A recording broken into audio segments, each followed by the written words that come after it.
Muito bem, olha, tem várias causas para você temer alguma coisa e tem os medos que te acompanham por muito tempo, né? As causas do medo são as mais variadas e tem aquelas coisas que são provocadas, como por exemplo uma tentativa de assalto ou coisas desse tipo, né?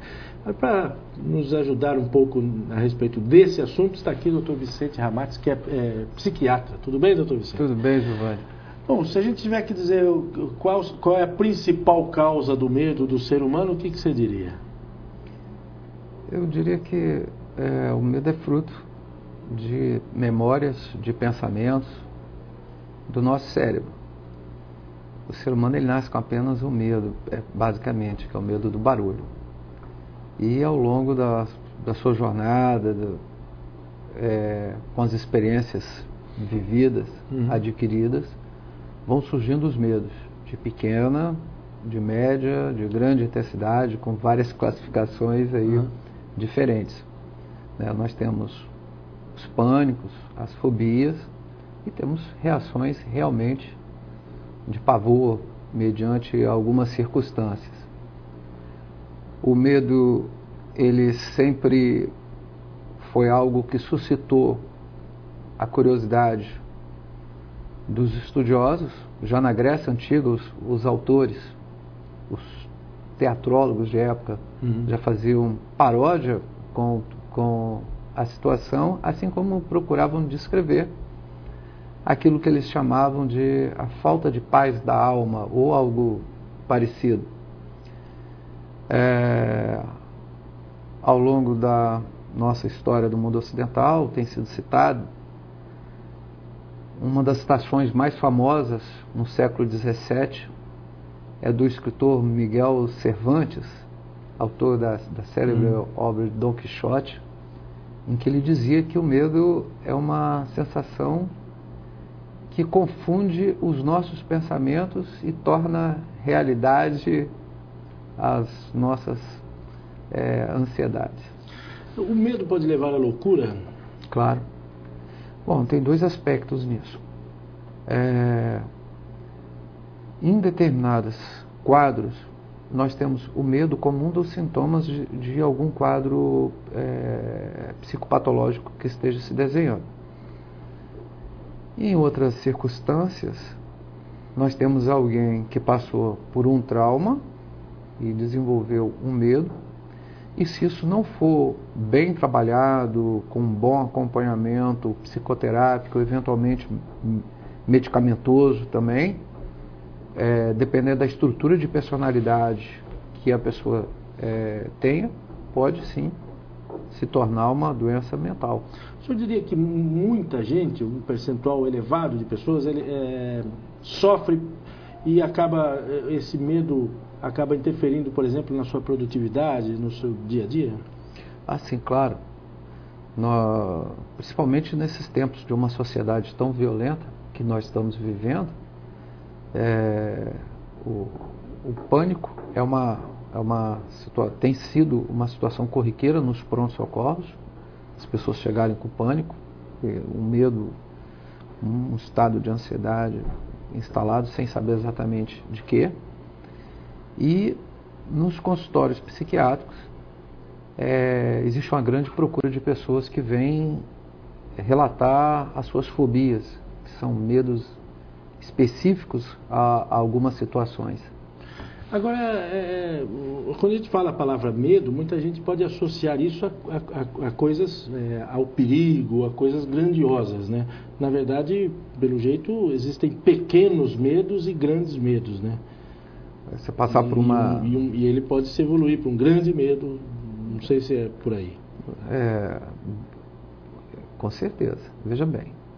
Você passar por uma experiência, o trauma de um assalto numa rua, você pode nunca mais aceitar passar naquela rua. Né? Ou de repente ser convocado aí para ir para a guerra ou algo assim, ou se ver mediante alguma coisa que você perceba, pressinta que aquilo ponha a sua existência física em risco, desencadeia um grande medo. Ou alguém que tem que trabalhar numa área de risco. Né? Nós temos aí pessoas trabalhando em locais que estão sendo vítimas de assaltos diariamente, que trabalham com medo, eles desenvolvem medo e disso advém um estresse. Ou pode acontecer o contrário também, né? Você trabalhar com o risco e perdendo o medo daquele risco, porque vai conhecendo cada vez mais o risco o risco que você enfrenta, né?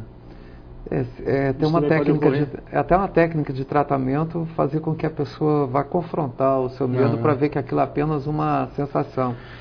Tem algumas coisas que eu não sei se são medo. Por exemplo, pessoas que suportam a pressão no trabalho ou em qualquer ocasião até um determinado nível. Ou então, pessoas que têm dificuldade e tem um verdadeiro bloqueio para falar em público, por exemplo. Isso é medo?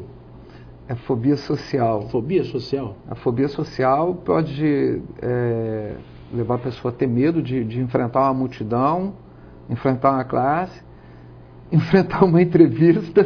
Pode ser uma forma de fobia. Você já deve ter tido aquele entrevistado que na hora não falou nada, né? Teve casos, eu já enfrentei casos não assim, mas o medo, assim, a fobia maior que eu já vi, assim, maior não, mais curiosa que eu já vi foi um rapaz lá na minha cidade que não tinha coragem de se declarar para uma mulher com quem ele queria se casar. E foi preciso que o prefeito da cidade fosse até essa pessoa junto com ele para falar por ele, porque ele não tinha coragem. E ele, aliás, não queria ir. Acabou casando. Isso é medo? Isso é um trauma, né?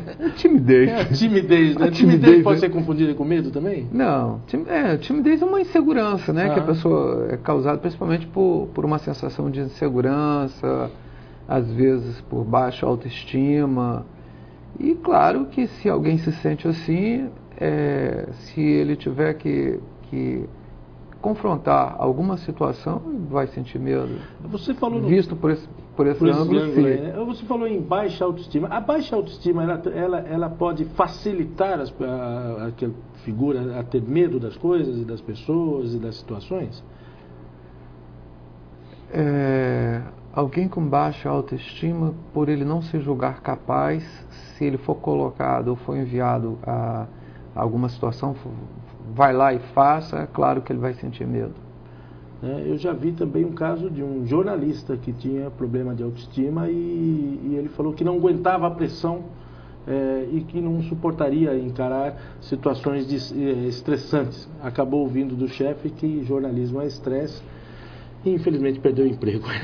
Quer dizer, acaba o medo ou esses traumas acabam prejudicando às vezes uma carreira, né? Veja bem, isso é uma questão do mundo de hoje. A pessoa ela não pode ser levada a fazer alguma coisa que é contra a sua natureza. Se você não tem uma natureza, por exemplo, de estar na linha de frente, algo que alguém faz rindo, às vezes essa pessoa pode desempenhar um outro trabalho muito bom num outro segmento. Você pode ter um jornalista que pode ser excelente na produção e não precisa necessariamente estar ali na linha de frente, que nós sabemos que um trabalho de produção, por exemplo, ao vivo e tudo mais. Ele pode ter uma outra função muito importante. O aconselhável mesmo é procurar auxílio profissional para resolver esse tipo de problema. Doutor Vicente, muito obrigado pela presença, pela entrevista. Obrigado, estamos aqui sempre à disposição. Boa tarde.